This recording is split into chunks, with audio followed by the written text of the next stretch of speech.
Hello મિત્રો, અમે આજે આવી ગયા છીએ પ્લોટમાં. તમે જોવો છો કેવી રીતે પાણી પાઈ દીધું છે અને ઘણા બધા રીંગણા પણ આવેલા છે. તો તમને રીંગણા દેખાડું તો તમે કેટલા બધા રીંગણા આવેલા છે એમાં.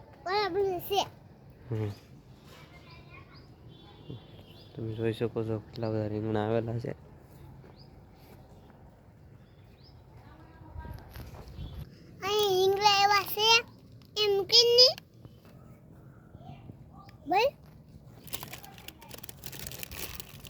તમને જોવો મિત્રો કેટલા બધા રીંગણા આવેલા છે.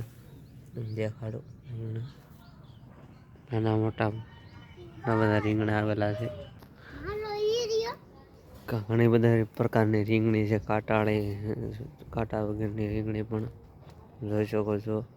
તેમાં ઘણી બધા રીંગણા આવેલા છે. તમે જોઈ શકો છો રીંગણા સફેદ રીંગણા આવેલા છે.